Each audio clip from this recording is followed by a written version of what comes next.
ஆன்மீக நண்பர்கள் அனைவருக்கும் வணக்கங்கள்.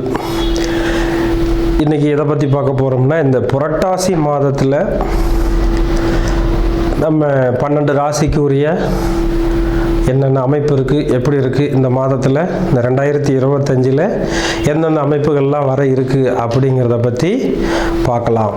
அதை இப்போ இந்த இடத்துல நம்ம உடல்நிலை எப்படி இருக்குது, வருமானம் எப்படி இருக்குது, அடுத்தது நம்ம என்ன தொழில் செய்யலாம், எதில் காதல் வருதா, இல்லது திருமணத்தில் பிரச்சனை இருக்கா, நல்லா இருக்கா, இன்னும் இந்த தொழில் ரீதியாக என்ன வருமானம் இருக்கா, செலவு இருக்கா, எதில் நம்ம அதிகமாக இன்வெஸ்ட் பண்ணலாம், பண்ண வேண்டாம் அப்படிங்கிற தன்மைகள் எல்லாம் இந்த அமைப்பில் நம்ம கொஞ்சம் விரிவாக பார்த்து அதுக்கான என்ன சொல்யூஷன், என்ன செய்யலாம் அப்படிங்கிற தன்மையில் நம்ம இப்போ இந்த புரட்டாசி மாத பலன்களை பார்க்கலாம்.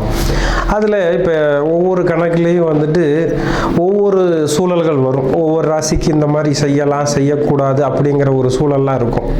அது எல்லாத்தையும் நம்ம பொறுமையாக அழகாக அது என்னென்ன செய்யலாம், என்னென்ன செய்யக்கூடாது. ஏன்னா மக்களுக்கு எதில் எடுத்தாலும் அவசரம் இருக்குது, அதே அளவுக்கு பொறுமையை குறைஞ்சிக்கிட்டே இருக்குது.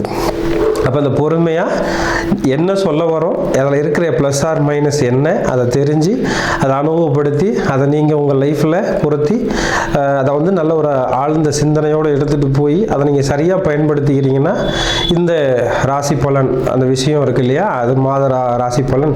அப்போ இந்த மாதத்தில் நீங்கள் எதை செஞ்சால் சௌரியமாக இருக்கலாம், எதை செஞ்சால் கொஞ்சம் டிஸ்டர்ப் ஆகும் அப்படிங்கிறத பற்றி இப்போ நம்ம பார்க்கலாம்.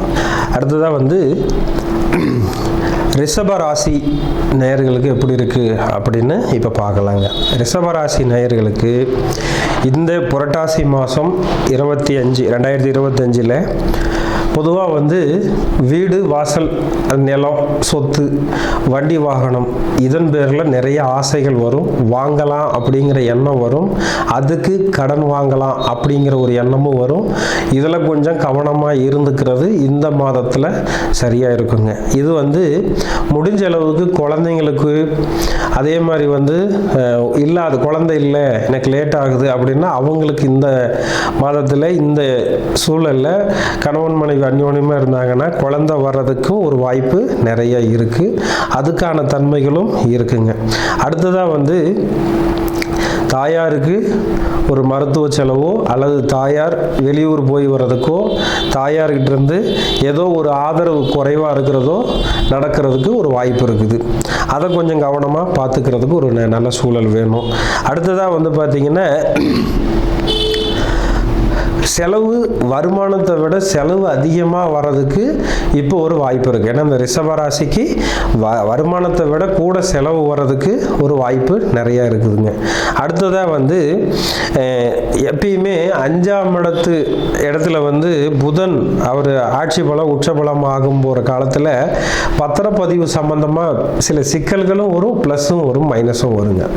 அப்போ அதில் கொஞ்சம் கவனமாக இருந்து அதை நம்ம சரியாக பயன்படுத்தி கொண்டுட்டு போனோம்னாவே போதுமானதாக இருக்கும். அடுத்தது, எப்பவுமே இந்த புரட்டாசி மாதத்தில்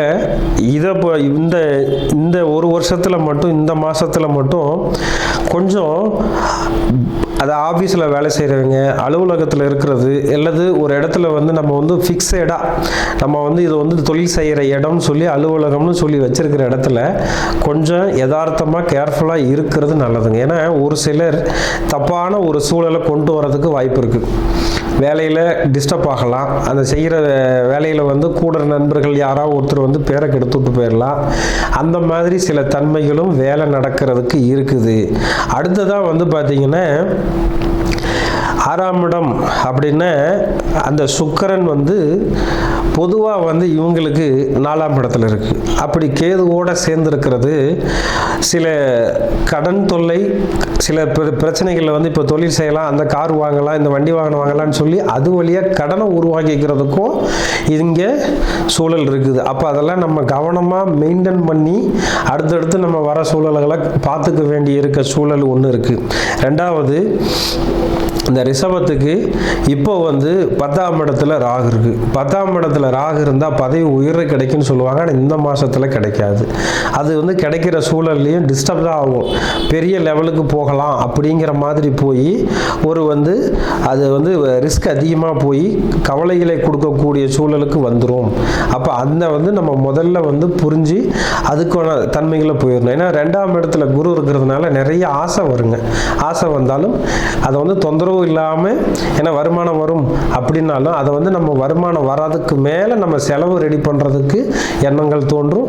அதை வந்து சரியாக பயன்படுத்திட்டு அந்த சூழலை வந்து கரெக்டாக மேட்ச் பண்ணோம்னா கடன் இல்லாமல் தொல்லை இல்லாமல் இருக்கலாம் அப்படிங்கிறத இந்த மாதத்தில் நம்ம பார்க்கலாம்.